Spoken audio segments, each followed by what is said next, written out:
evening and welcome to Q&A. I'm Tony Jones and here to answer your questions tonight. Oncologist Ranjana Srivastava, whose books include Dying for a Chat and After Cancer. Astrophysicist and Carl Sagan's successor as presentation of the Cosmos series, science superstar Neil deGrasse Tyson. Marine ecologist and mathematical modeller Beth Fulton. And broadcaster and Australia's best-known mathematician, we believe, Adam Spencer. Please welcome our panel.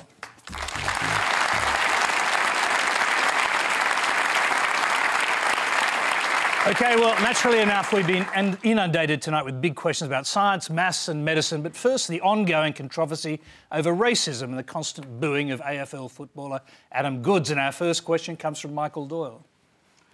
Thanks, Tony. I've been a West Coast Eagles supporter since I can remember. I think I was about 10 when I first watched on TV in Country WA, West Coast Eagles run onto the field. I live in Sydney now, and it's sweet when we beat the Swans, but I was devastated by the behaviour towards Adam Goodes, and I say that both as an Aboriginal and as a proud Australian. This behaviour's been going on for quite some time, and people carrying on in this way know that it's being characterised as racist. My question to the panel is, what impact is this having upon us as a nation? I'm going to start, oddly enough, with Neil Tyson here. Let's start with an outsider's drag me into your racist perspective. thing? Indeed. I got enough racist problems in the United States, you know? What do you make of the ones here? I can try to offer a cosmic perspective on it, if I may. Might be the best way of looking at it. All right, so I've thought about it. Upon landing, they handed me the Daily Telegraph, is that it? And it's front page, back page, mid-page stories on it. And I just started reading it, and I was... I'm sorry for you. Yeah, and I was just... and all I could think of... Well, I thought about 9 things, and if you allow me. And what we do in math is you separate the variables. And what's happening is all the variables are jumbled together and people are reacting. But if you separate the variables, it can be revealing. For example, he's celebrating his score at the end of a game. Correct? I mean, during the game. And he does it in a way that's different from everyone else, gesturally.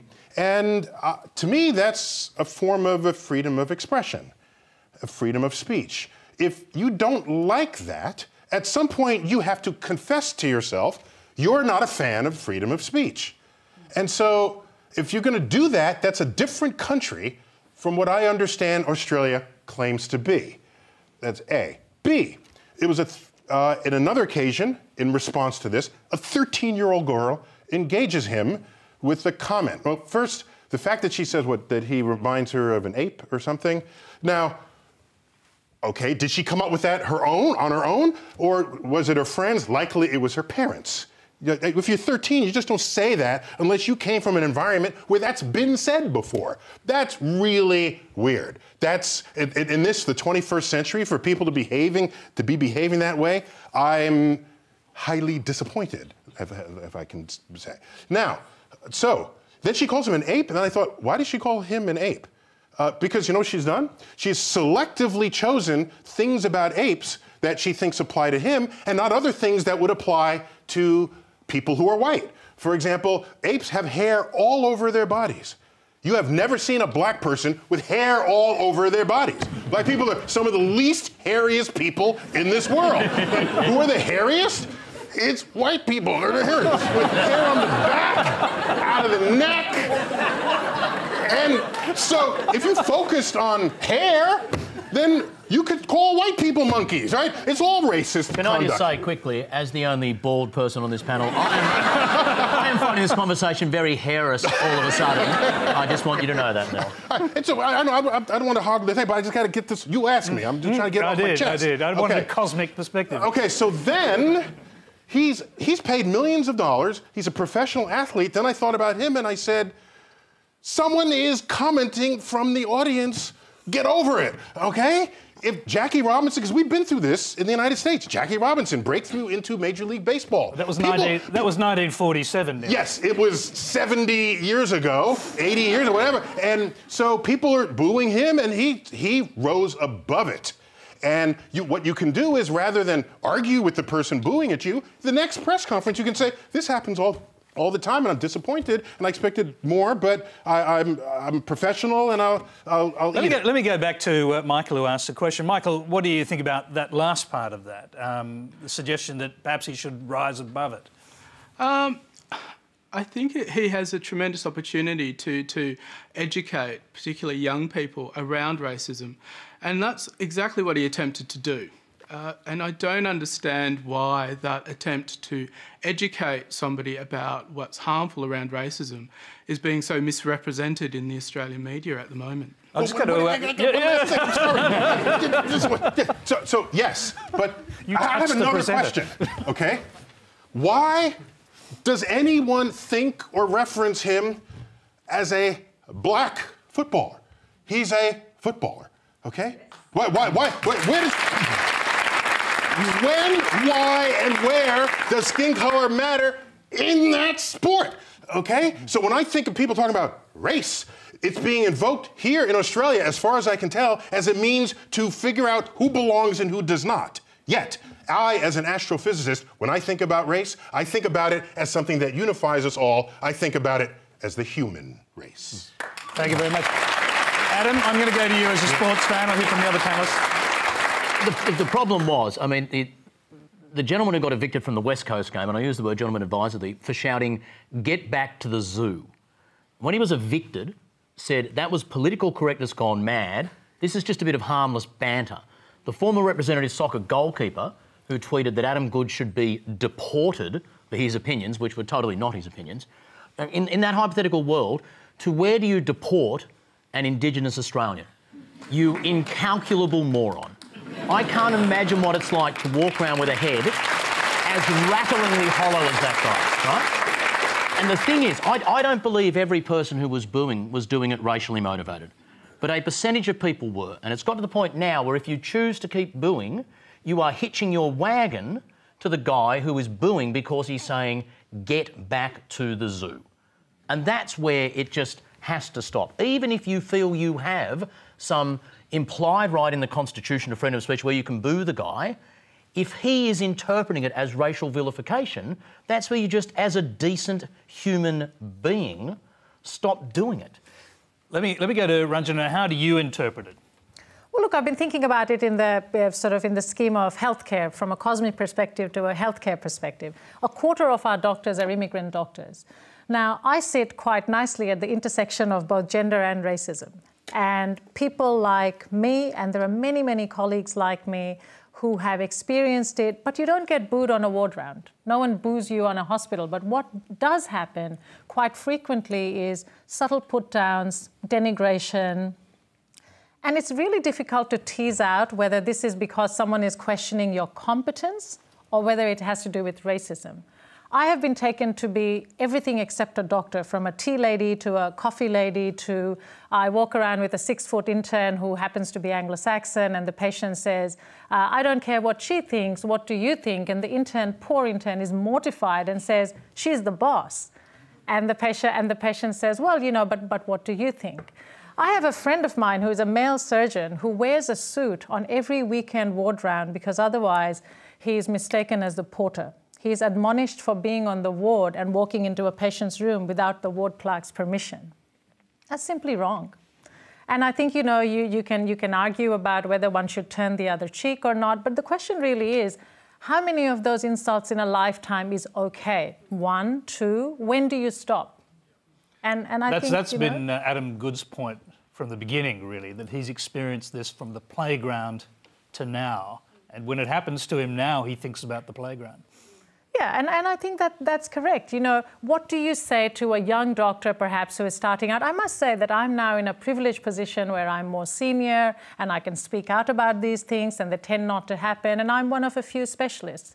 But general practice doctors, other healthcare workers, what do you say to them? Put up with the first insult, the second insult? You know, what's a lifetime's quota of racial epithets and insults before you say you've had enough? You've also been told, go back to where you came from. How does that feel? Well, you know, I mean, that's sort of I think it's a standard occurrence in many doctors' lives. Either people are told that or it's implied. It's hurtful, and you know, it's insidious and it's corrosive, and it stays with you. So you know, I think it's not easy to turn the other cheek, although I must say that doctors really must rise above it because that's our covenant with the patient.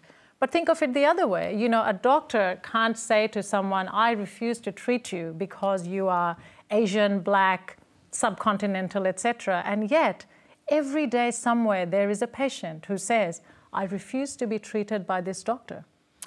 Beth, we'll move on to science soon enough, but your thoughts on this? So, as far as I'm concerned, whatever your motivation, whatever your justification, bullying's just not on. You know, it's what we teach our kids, so we might as well live with it as adults as well. It's also self-defeating. We know from the way that ecosystems work, network theory, that diversity makes us stronger. So let's just get past it. You know, as Neil said, why does it matter what colour the guy is? If he can kick a football that well, good on him. You know, I've struggled to kick a soccer ball on the weekend with my local club team. So anyone who can do it to that degree just needs to be, you know, treasured for the skills he's got. Each of us needs to be treasured for the skills we got, and we shouldn't be going around booing regardless of what the cause is. A final point, Adam. Is it over? Yeah. Goods went back to training today. I don't know if he's going to play this weekend. On a positive note, I was there on the weekend, and I've been in big crowds before. I've been there when you win an AFL Grand Final and half the team are sort of orgasmic and the other half of the crowd are sort of defeated. I've been when Australia's qualified for a Soccer World Cup and almost aggressive celebrations. Never been in a group of 40,000 people on the weekend who were just being lovely. And there was just this, honestly, just this feeling of compassion and human decency. The Adelaide fans on the weekend were just awesome. The only tiny boo on the weekend was when the umpire got a decision wrong that should have been an Adelaide goal, and the Swans fans were going, it's a really bad decision, mate. I'm confident when they go It's okay to boo the umpire. Yeah. Oh, yeah. No, but I'm confident... That's required. I'm confident when we go to Geelong this weekend, if Adam does play, it will end. Geelong are a decent club, a really good club. Geelong had Polly Farmer, probably the greatest Aboriginal footballer of all time, played for them. The guy from the Swans who's been leading the whole negotiation with Geelong is Tom Harley, now with the Swans, a former Geelong champion. They are good people at Geelong. It will end this weekend, I'm confident. OK, let's move on. The next question is from Ivan DeVolder. OK, so in 1962, President Kennedy, to inspire his nation, said to go to the moon, we choose to do the other things, not because they're easy, but because they're hard. Now, what would the panel like to see as humanity's next bold mission, and do they believe there's a leader who can help genuinely, what would you say, promote it to its success? Neil. OK. Humanity's next great mission. In our parlance, it was known as a Sputnik moment, where you have a big, hairy, audacious goal that gets put down on the table, and it's out of everyone's reach, but you know with enough ambition and investment, you'll get there. President Obama, a few years ago, spoke of another kind of Sputnik moment, and I was very disappointed because he said, using the phrase Sputnik moment, we need to have high-speed rail and internet for everyone. And I said, no, we should have that anyway, right? If you're going to say it's a Sputnik moment, think of something that's never happened before. How about complete energy independence, for example? How about colonies on Mars? How about the search? How about mining an asteroid for natural resources? How about that? There's more natural resources on asteroids than have ever been mined in the history of the Earth. So I would say we need to turn space into our backyard. That would be, for me, a big, hairy, audacious goal. Ranjana, is there such a goal in medicine? Well, President Nixon, of course, declared the war on cancer many years ago, and unfortunately, the whole war as cancer and war metaphor doesn't work, as we know. Here is what my goal and my mission for healthcare would be. I think it's improving doctor-patient communication. And I think that's really the biggest challenge that modern medicine faces, because it's incredibly easy to be seduced by science and technology, but I'm afraid that what we're doing is leaving patients behind. And it doesn't matter how good the medicine is, what you need is to be able to navigate that, and for the patient to be able to navigate medicine, understand it, take some responsibility for their own health, and have doctors show us how. And also around drawing boundaries as to what's appropriate care in medicine and when to say no and when to stop. It's a huge ethical dilemma, it can be a moral dilemma, but I think, you know, the mission of medicine and healthcare really has to be to take our patients along in the discoveries that we are making. Beth Fulton, humanity's next great mission? So my vision of what that next great mission is a lot closer to home than Mars or the space, so that's a great one. It's actually getting everybody on the planet to live sustainably with zero emissions. So that's going to take a transformation of the way that we do things.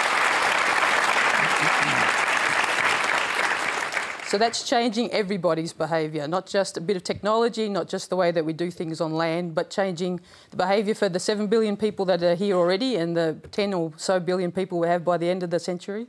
And that's, I think, a big, audacious goal that we've never tackled before, but it's going to need all of us to have a crack. You can see that when governments get behind science to achieve something big that they believe is necessary, and you can think of the Manhattan Project, no matter what you think of the outcome, as being one of those moments, splitting the atom.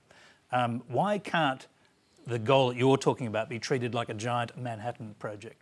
I think globally it is starting to be treated in that way. There was a conference just a month ago on the science that's the lead up to Paris. So the whole world has to get its emissions down by 50% in the next 40 years and completely gone by the end of the century. But it was Cameron Klein, the former head of ANZ Bank, said this week in Australia, there are dozens of business leaders who agree with you, who want that on renewable energy, but they are afraid of putting their head up because they'll get their head kicked in by the environment that currently exists at a federal level in this country if you push for renewable energy. He said he said even if you don't accept the science behind global warming or anything... You mean the political environment? Yes, yeah. Okay. You said environment, I was thinking environment. Sorry. Yeah, no, but he was saying, but he's saying even if you don't believe, even if the science doesn't impress you, and I can't see how it doesn't, just look at the weight of money, look at where it's going around the world, and he can't believe the environment in Australia where people are terrified from a business sense to stick up for renewable energy because of the environment that's been created. So are you, is that your great project Tony, for humanity or something else? Yep.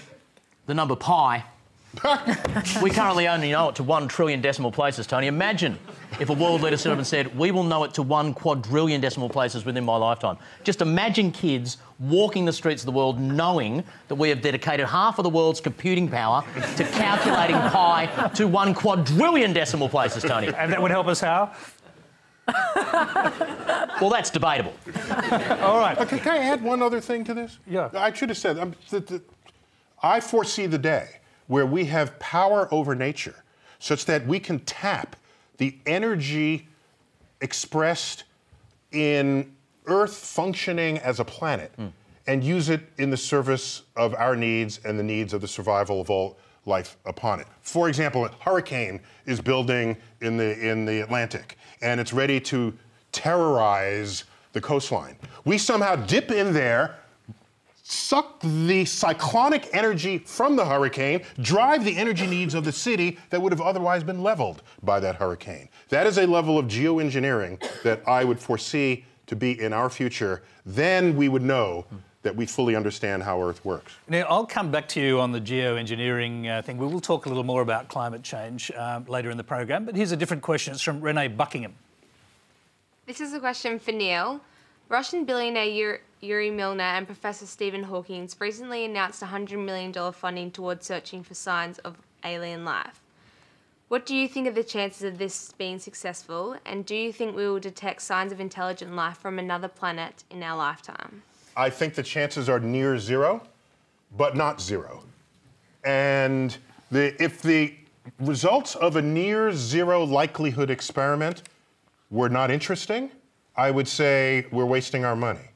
But if the likelihood is near zero, to discover intelligence other than that on Earth, elsewhere in the universe, that would be the most profound discovery in the history of our species. So the very low likelihood, high return investment, you need to think about it in those terms, and I say we go for it. By the way, it presumes, that we are intelligent. Right? Well, if we discover another species and they're vastly more intelligent than we are, would they even count us among their ranks of intelligence? Neil, there's another question on this. I'm going to go to that so we can explore this idea. It's from John Lopez. My question is for Neil. If we made contact with intelligent extraterrestrial life, what would you say to them? Okay. So just just to clarify, we have not successfully shared meaningful thoughts with any other species of life on Earth, life with whom we have DNA in common.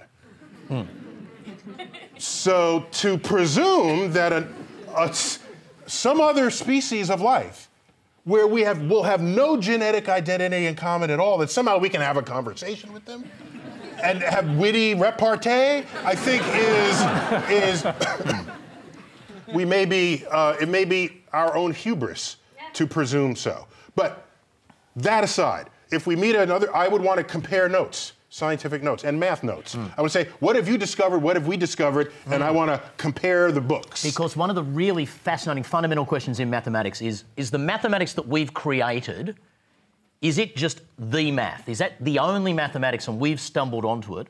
Or is the nature of the fact that humans have created it affected the type of mathematics we have? Is there one canonical math, or does the way we go about it determine what we find? And amongst people much more qualified than me to answer, it's still an open discussion. I personally believe there is one canonical mathematics, and a different species, or if humans had gone about it a different way, or if we were slightly wired, we'd still have... So you believe there's a way of communicating through mathematics? Yeah. If there's right. any way anybody's going to communicate at all, it's not English and it's not French. No. All right, it's going to be the language of science and mathematics. Without being facetious. If it is anything at all, it's going to be that. Ranjana wants to get in here. Your comment about intelligent life reminded me of this really nice Albert Einstein quote, and he said, two things are infinite. Two things in the universe are infinite. Two things are infinite, the universe and human stupidity. And I'm not sure about the universe. So I think, you know... Hey, Neil, Stephen Hawking actually warned against shouting out into the cosmos because it's possible whatever beings you shout out to could be as dangerous as human beings. That's his fear, actually. He wants to receive messages, but not actually to broadcast them. Yeah, so a couple of points on that.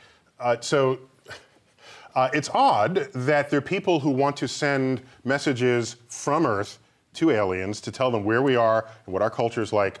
But we're basically broadcasting our home address. But we would not give our home address to another human being in the street where we have identical DNA, right? So it's a little odd that we would be so eager to share our home address with aliens. But I can tell you that Stephen Hawking's caution derives not from not from knowledge of how aliens. He's suspecting he knows how aliens would behave towards us based on actual knowledge of how humans behave toward one another. That's right. And anytime you've had an advanced civilization encounter a less advanced civilization, it has never boded well for the less advanced civilization in any example of this in the history of exploration. And so if we are contacted by aliens, it means they know how to get here. And his fear is that they will behave just like us. Beth, I want to hear from Beth, though, because we've kept you out of this for a little while, and I think we should have you talking about aliens. So to answer the original question, I think it doesn't even matter if it's not intelligent life. If we discover any life, that's going to tell us a huge amount. Because for the same reason as the maths, does the life on other planets effectively develop and work the same way? Might not look like us, but the basic principles. Is it carbon-based? You know, how does it actually work? We're going to learn heaps from that.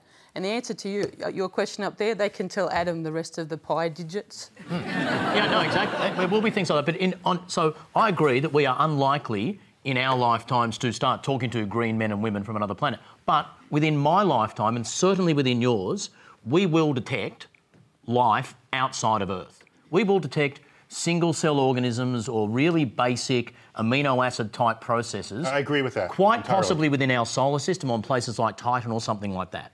We won't be sending tweets to yellow things off on planet Zarkon in the near future. Well, in fact, we believe that comets have been shedding life onto Earth since the beginning of time. We will, in a comparatively short period of time, lock down the existence of life on a planet other than Earth. It's not so much life from comets, but organic molecules. Yeah. And by the way, here's something that'll blow your mind. All right? If the aliens showed up and they were so powerful powerfully intelligent that they could control the digits of pi.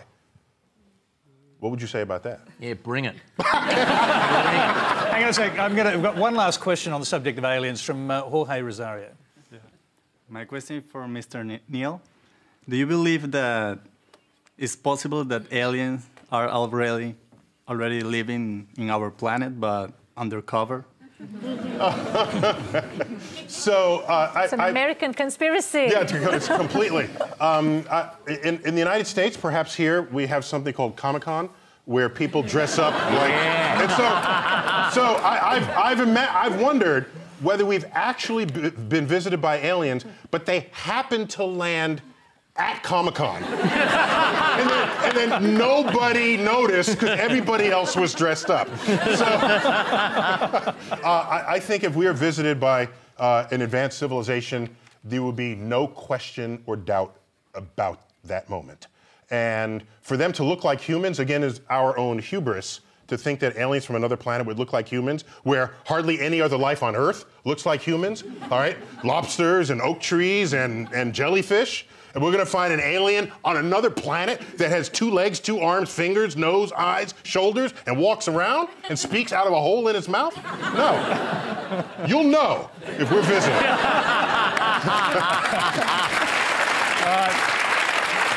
Okay, let's change it up and let's change topics as well. This one is from Margaret Hudson. I have a question for Beth. Is human population density sustainable at current levels if sea life is majorly impacted by global warming?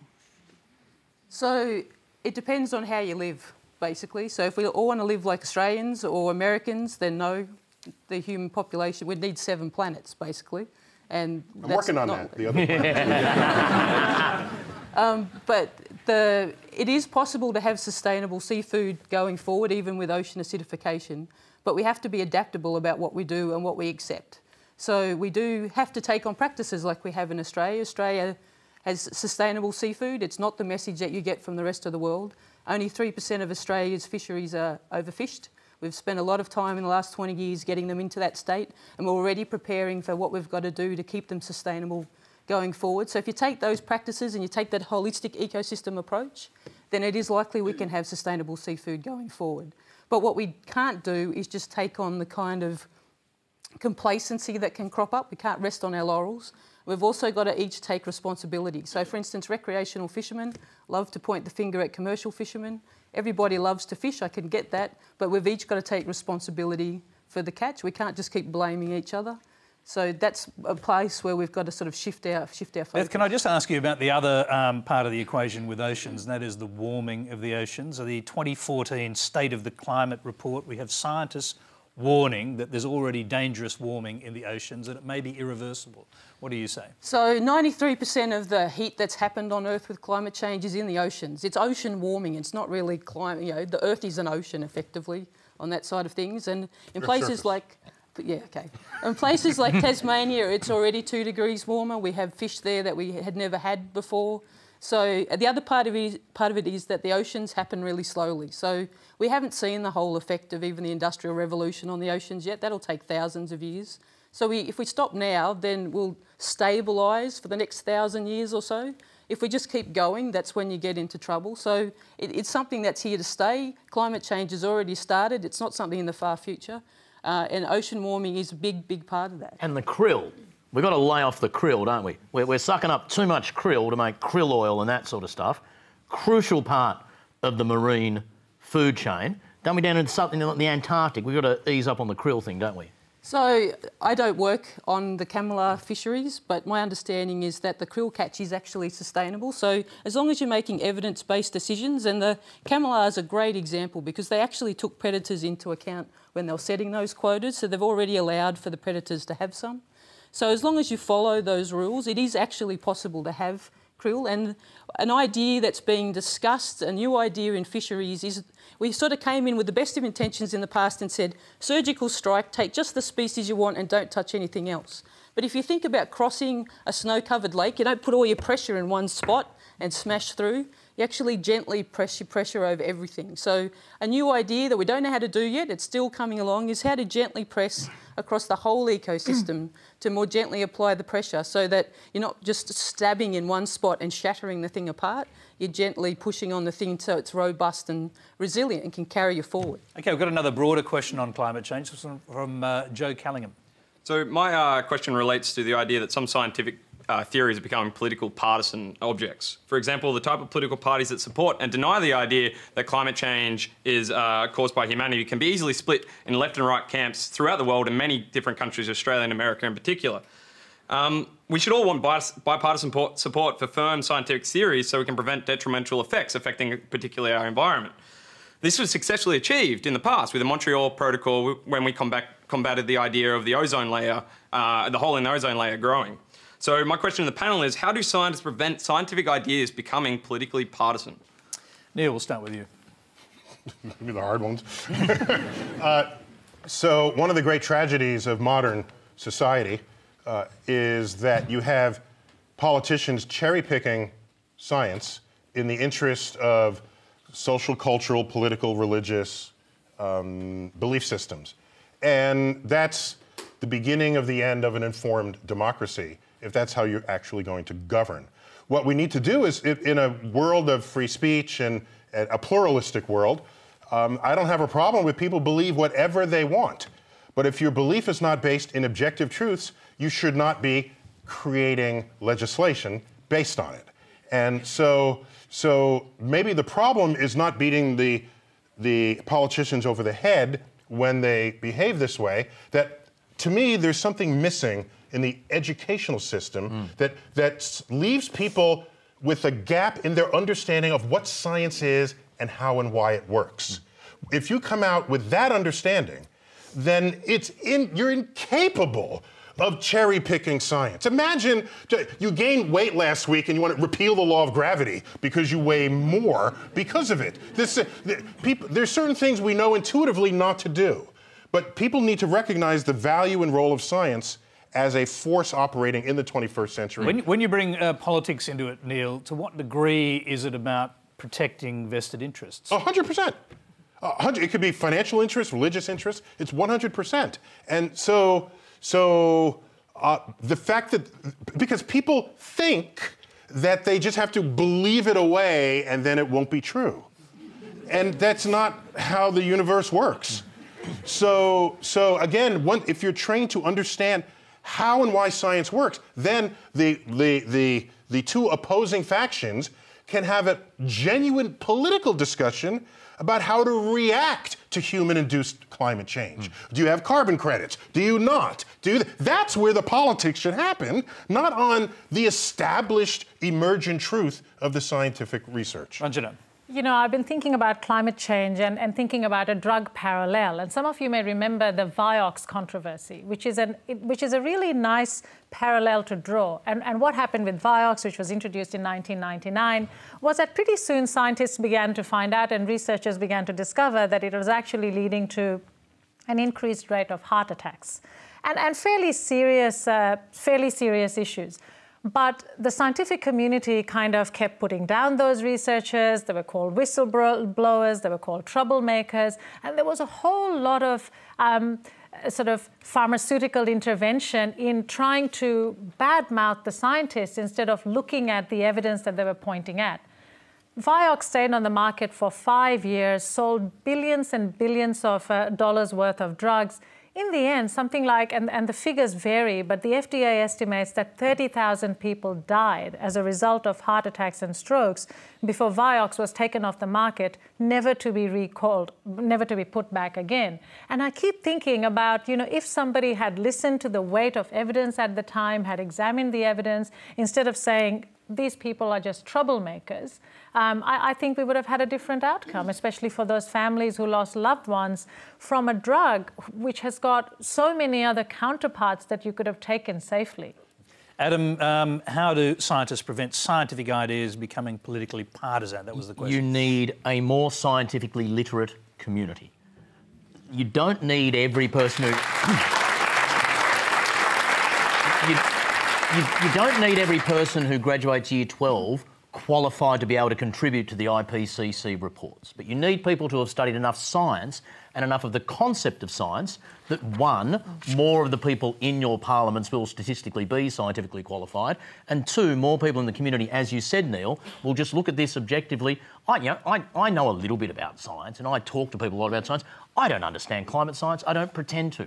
But I do understand when 98% of the experts in the world on something agree upon it within the breadth of a hair. That tends, you know, I'm pretty cool about, that's why planes fly. I get on planes. If my doctor said to me, oh, we're pretty sure you've got cancer, I'm not going to go, ha ha ha, no, dude, I know cancer, I don't have cancer, you're a cancer doctor, I'll take your word for that.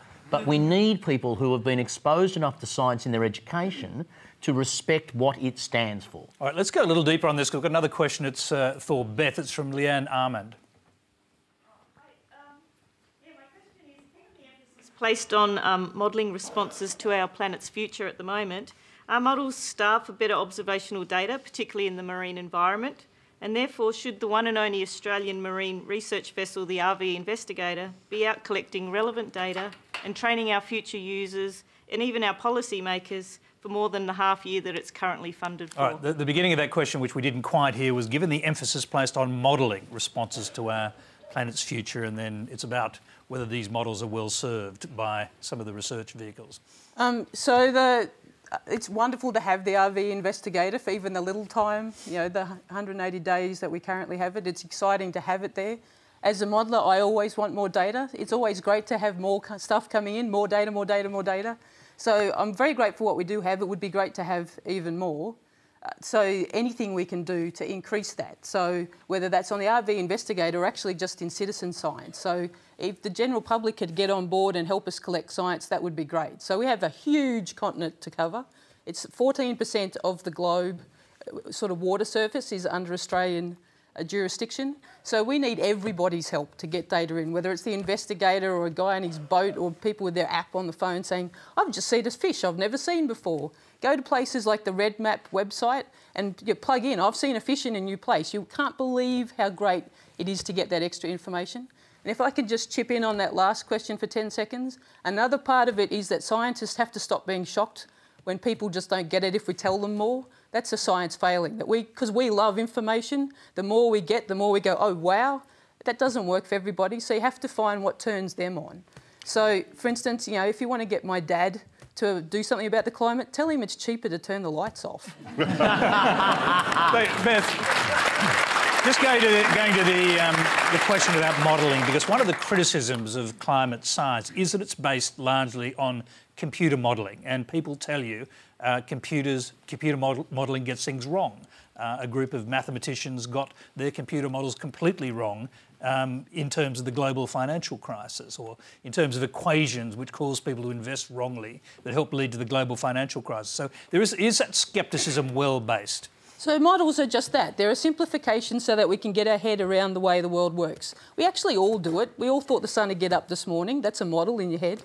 My models just happen to be written in maths and computer code and written down. And yeah, they get it right about 75% of the time, so not 100%. But if you get sort of a new minted public servant out there and he tries to make a decision, he'll get it wrong worse than a dice roll. So you roll the dice, you'll get it often right more than him. If he's an experienced manager who's been working with that system for a long time, he'll get a coin toss.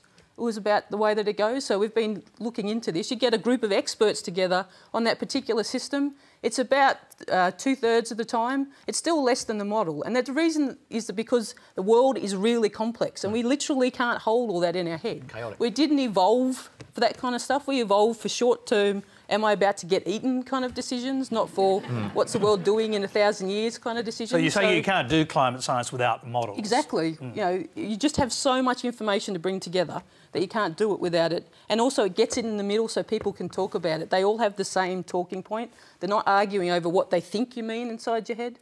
But that's what excites mathematicians so much about this currently. We're now going into the era where information and data, it's just exploding and will be everything. Now, Roche, the pharmaceutical company, did an experiment a couple of years ago where they sucked the DNA out of 300 cancer tumours and sequenced it.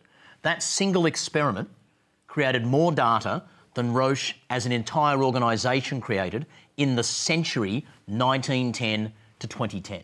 The square kilometre array we're building now in Western Australia and South Africa, when it's up and running, will have daily data traffic equivalent to something like worldwide internet traffic. We're building another internet, and it's a single device. The data we're pulling in now then creates the need for people with great mathematical and statistical skills to be able to interpret that data. The future of cancer science is mathematics. The future of astrophysics is mathematics. The future of material sciences is mathematics. Mathematical modellers, biostatisticians, algorithm makers will build this century. So if you want to do something for the oceans, learn statistics. Absolutely. Neil, you're an astrophysicist, but you obviously trust climate science. You trust the modelling.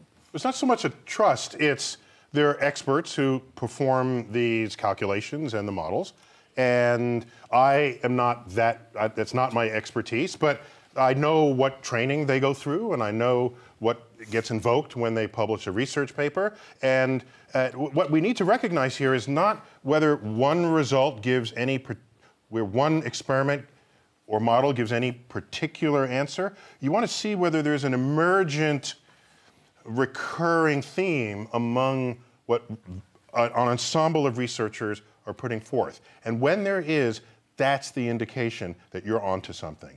And so I know how, when, and where to recognize when that's real. And you do so when there's the emergent truth. Here's a problem. The press will see and this happens in medicine all the time. I'm sorry, I don't mean to just like recoiling here. I'm sorry, but I just got excited to remember. It's like all the time in medicine. One person publishes one research result, and then the press runs to that result and says, oh, here's a new thing, now cholesterol's good for you, all right? Or now cholesterol's bad for you. They're pivoting that on the one research paper in the New England Journal of Medicine, and they're presuming that that is the new truth. That is not the new truth. In fact, a third of all drugs are approved on the basis of a single pivotal trial. And so I'm saying there's got to be the emergent truth where you say, here is the new reality, is when many more than one experiment give you the same result. And so that's how and anyone should be approaching the moving frontier of science. We're going to... That's why we take thousands of modellers around the world to get that stuff out. We'll move on to medical science. We've got a question from Tony Mizarek. Hi, thank you. Many years ago, my mother died very painfully from cancer, and to the point that she contemplated ending her own life rather than suffering so severely. And shortly after that, I was diagnosed with cancer myself, and immediately feared the pain that she suffered. But more recently, what's become a bigger fear for me is just that learning that her options then were, there was no professional advice behind that because it's not legal. And so my question is, should we provide more compassion to terminally ill patients, even if it means helping them end their lives? Ranjana. Thank you. And firstly, I'm really sorry to hear about your mum's ordeal, and I'm sure that resonated with many of us because chances are that everybody in this room has been touched by cancer in some way or another, either personally or with a family member.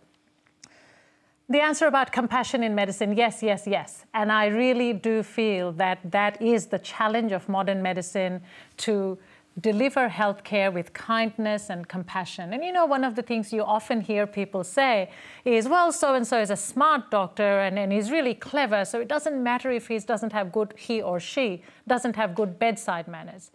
I think that's nonsense. And I think we have to move away from this paradigm that either you can be a smart intellectual doctor or you can be a kind and compassionate doctor. And the brilliant thing and the privilege of medicine, of course, is that you can have both the science and the art. So I think that in terms of specifically answering your question about end-of-life care, I think, you know, and I deal with a lot of end-of-life care, much of it can be addressed with excellent palliative care, good access to medications, which we are incredibly lucky in this country to have, as opposed to many countries that simply don't have drugs like morphine. Should people fear pain in the same way that they did in the past when it comes to cancer? You hear now palliative care medicine with very powerful and effective forms of painkillers that seem to take the arguments of allowing people to die away a little bit, because most people want to die because they fear pain. Look, just this week, I've done multiple rounds where I have reassured people that although we cannot cure their cancer and they're at the end of life, I really do believe that we can treat their pain and we can ease their suffering. Having said that, in my own career that now spans, a very young short 10 or 15 years, I must say that every now and then, palliative care, even the best palliative care, does fail. But they're rare instances. They're really troubling. I think they're distressing, not just to the patient and relatives, but also to doctors. And we scratch our heads about what we could do better.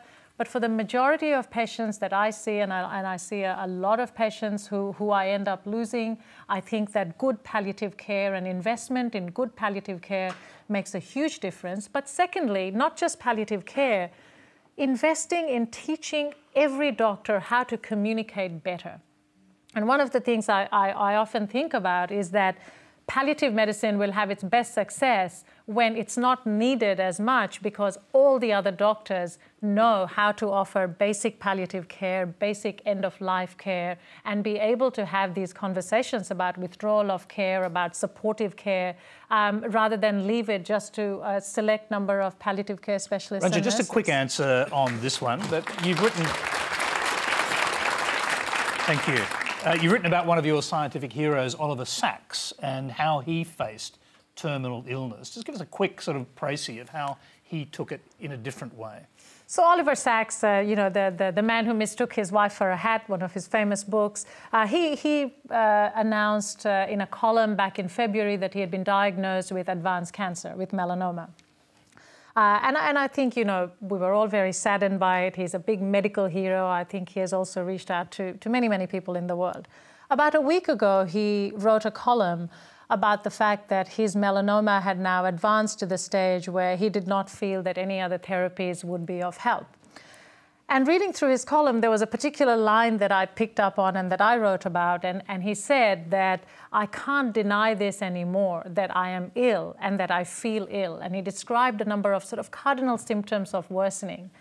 And the point I was making is that just by virtue of acknowledging to himself, and obviously very courageously to the world, that he was at the end of his life, he opened up the door to a whole new conversation about end-of-life care, about not going down the path of denial or another multi-million blockbuster drug with bleak results. And I really thought that we as a community have so much to learn from the way that he has, I guess, embraced the fact that death is part of the cycle of life. And he surrounded himself with his favorite elements and minerals as a reminder of their eternity, even in the face of his mortality. I'm going to... do you want to get in on that, Adam? No. I'm going to jump... Because the number of times I've sat at home and wish someone had said, no, I'm fine. No, that's good, because we want to jump to another question. We want to get through as many questions as possible, because so many good ones. We've got a question from young 13-year-old Hamish Cavell. My question is for Neil and Adam. To prevent an artificial intelligence from becoming dangerous to us, what measures do you think need to be taken, and how should we best implement them? Neil. I don't fear. The question assumes that that's going to happen.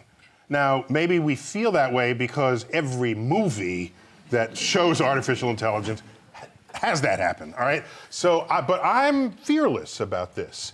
As our computing power gets better, as our machines get better, yeah, we will program machines to do stuff we need them to do. By the way, we've been doing that forever. I mean, ever since we've had machines and ever since we've had computers. But we've never had offensive, autonomous killing robots before. Yes, we do. Robots. We programmed it. Yes. Not autonomous ones. Well, make autonomous. They're called guided missiles. Yeah.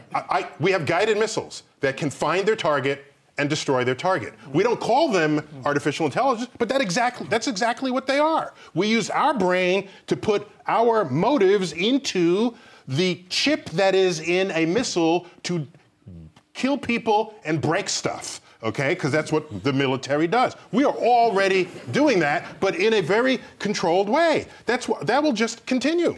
The computers beat us at chess. Computers beat us at jeopardy, okay? That wasn't the end of the world when that happened. You didn't have people committing suicide when that day arose. I was pretty sad when Kasparov got beaten by Deeper Blue, Noel, I'll be honest with you. Okay, but fine, okay. I took that very personally. But so the Hubble telescope is a robot. The machines that build your automobiles are robots. All right? This idea that we're going to create a humanoid that is going to... No, that's... But Neil, you tend to trust... You're doing a very good impersonation of one. We've lost Neil. We've lost Neil. Neil's gone rogue. OK, Robbie. Now, look, 1,000 of the world's leading AI researchers recently, as you probably know, put together an open letter where they said this must be stopped. We can't allow this movement to the technology of autonomous killing machines. And they for example, cite what's likely to happen in the future. For example, swarms of insect-sized bombs, drones that can buzz up beside someone and blow up beside their head. I mean, this is the future in a way. OK, so in the late 1900s, is that a sentence? OK. There was a. I remember reading an op-ed, and it may have been Scientific American, but one of the science journals of the day, that was concerned about the recent invention of the aeroplane. Because what it means is the aeroplane can now fly in the air across the borders of sovereign nations and drop nitroglycerin canisters on unsuspecting people. And so planes were a bad thing, that we should not have airplanes. Well, of course, we do drop bombs across the borders of sovereign nations, but airplanes also do very good things. And so is the problem the technology, or is the problem the diabolical politic that uses the technology for nefarious power ploy, hegemonistic gains? And so the issue here is you don't stop the technology, you monitor our conduct as human beings in the face of it. Adam, killer robots. First of all, 2 words, Will Smith. As long as we've got Will Smith, we're cool. He can deal with that. In terms of the impact that sort of intelligence and robotics, etc., could have on humanity, I'd be far more concerned about the swathes of jobs, the changes to economic structures and impacts. They're talking in the United States, tens of millions of people whose jobs simply won't exist. Yeah, but you sound like the people from the Industrial Revolution, worried that this is what defined the Luddite movement, all right? So that all of a sudden there'll be no jobs for anybody because robots took up all the jobs. Well, we now need jobs of people to fix the robots. I don't think you're going to have enough robot repair jobs to replace. But a report by PwC in Australia recently suggested 44% of all jobs currently held are in industries that will face significant digital disruption over the next 20 years. Yes, but other things that rise. Yes. That's Luddistic. No, but at the time. Who would have thought? I used to do this. There used to be something called a phone book and the Yellow Pages, and you'd look through it and you see what was advertised in them. And one of the great pastimes is, decade by decade, look at what is there in one decade and it's completely missing in the next. Like buggy whips, no longer there, okay? Now we have computer salespeople are in the phone, the modern version of a phone book that did not exist before. You cannot predict what jobs we will need and don't currently exist, but just by saying we're going to lose jobs and then that's it. No, society moves forward. That's your weakest argument today. Just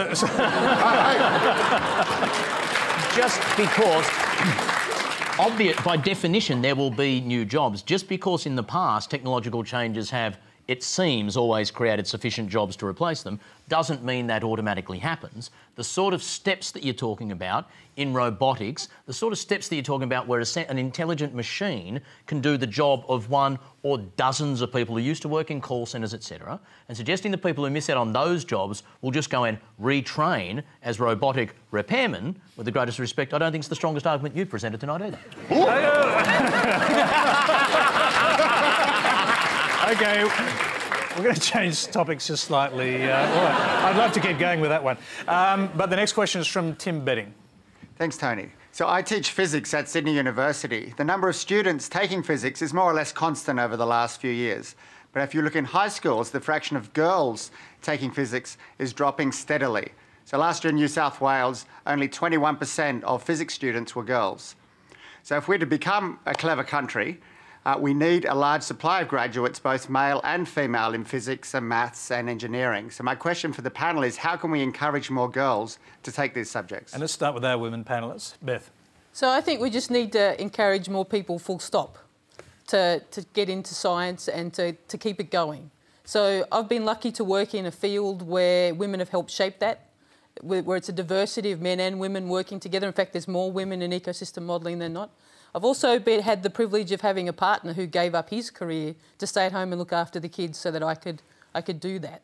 And I know from his experience that it's anybody who steps aside or loses interest. So thinking about my own kids and what they've done in school, if they don't get that spark, whether they're male or female, you know, finding that spark might be different for the two sexes, and we need to find what turns people on, but I think it's critical.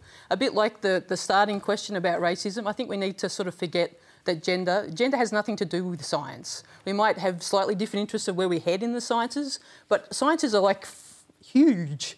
You know, there's heaps of different kinds of sciences. So if you can't find a little how do you pigeonhole account for over the figures that we're hearing from here with such a low percentage of women studying physics? I think I didn't have a physics teacher at high school. We taught ourselves physics for the final year, basically. And what we did was we bounced off each other. And the joy of doing that Tim's teaching at university. And the same in uni as well. I had 3 kids in my senior maths class, you know, the pure maths kind of guys. And the beauty of that was that you get to realise that there's no one textbook single way of doing maths and physics or any science. It's like an art. There's so many different ways of doing it. And having someone who's not a lover of science trying to teach science, which you've seen in schools, means that they feel constrained and they feel like they have to follow a recipe book. And so they don't have that joy to bring it across. And what we've got to do is get that joy back into the schools and the universities, and more people will hang around. Ranjana, this almost takes us back to where you started, actually. I'm the daughter of a physicist. My dad was probably very disappointed that aside from telling people that my dad was a physicist and I spent a lot of times touching liquid nitrogen in his lab, I didn't really inherit the physics gene. You know, something like English, I intuitively got at school because you have these 26 letters of the alphabet and you can write 50 Shades of Grey or you can write the Magna Carta. You know, I get that. With something like maths and physics, my basic problem at school was I could never quite figure out how rote learning the 13 times timetable, which my dad really wanted me to learn by heart, somehow translated into building bridges and flying aeroplanes. So I don't know whether the audience knows, but Neil has been voted as the sexiest astrophysicist in the world.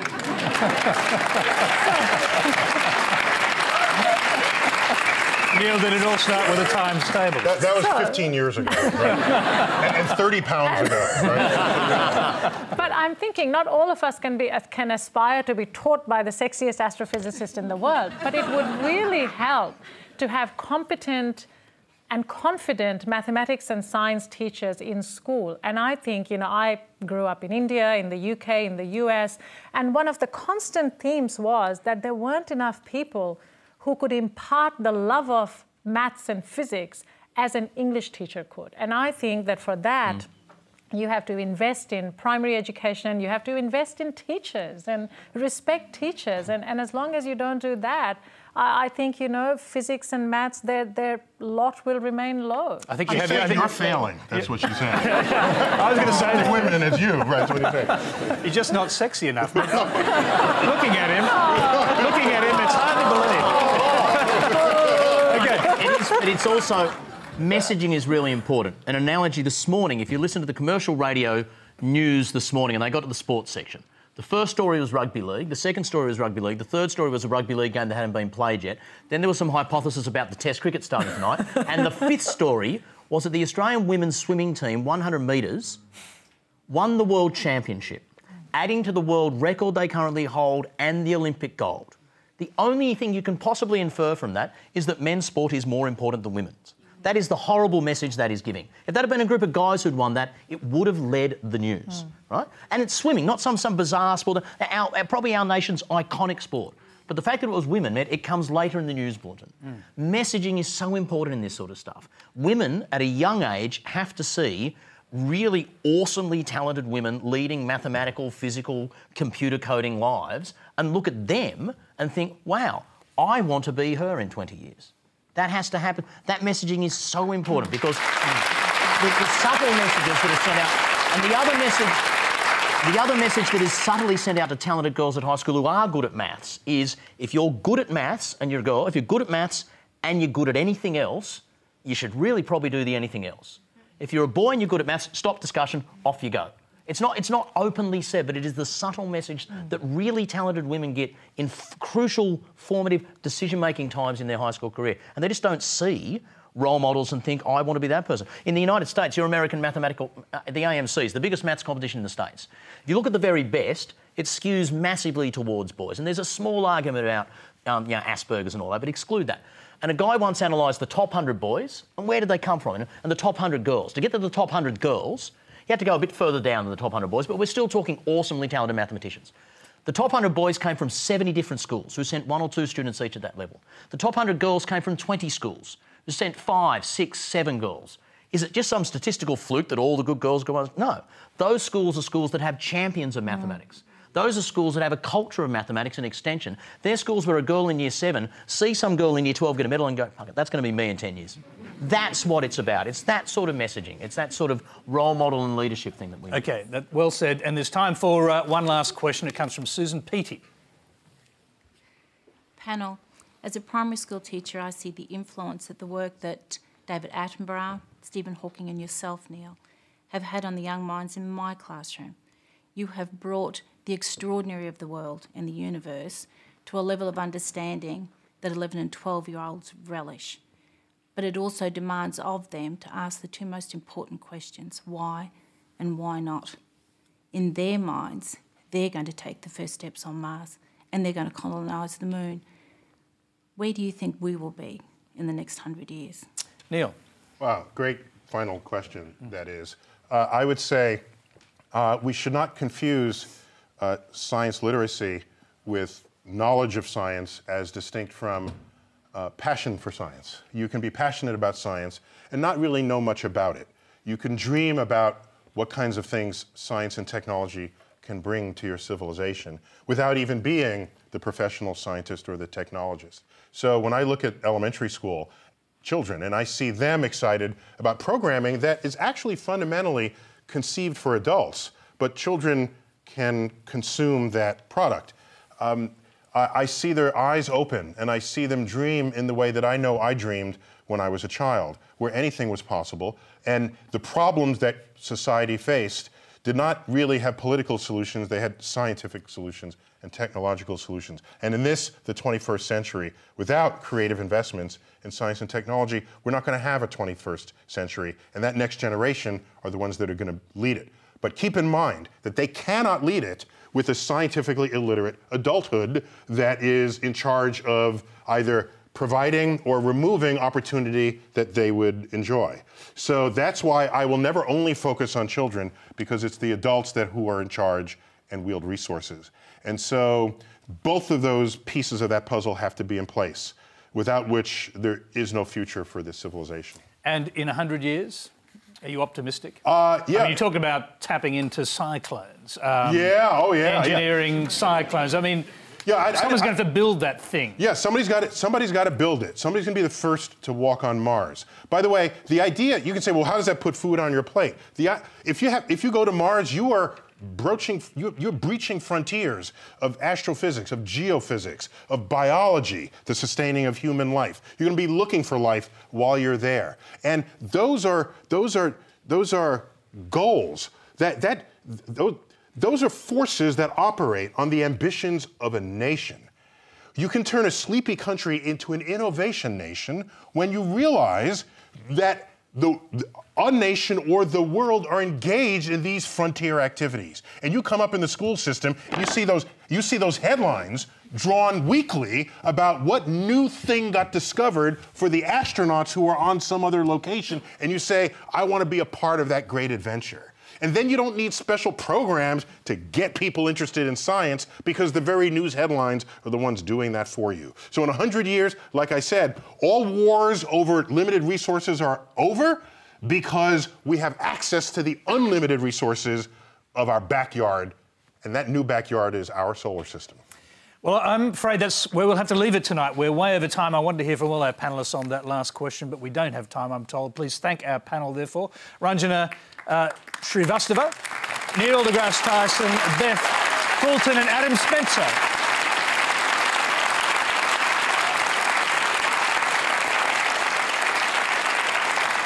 Thank you very much. And thank you for that final coda on the discussion. Now, next Monday on Q&A, we've got another space traveller, this time celebrated Canadian astronaut, pilot and YouTube sensation Chris Hadfield, the Shadow Minister for Vocational Education, Sharon Bird, and Israeli scholar and counter-terrorism expert, Jonathan Fine. We'll name the rest of the panel during the week. Until then, until next week's Q&A, good night.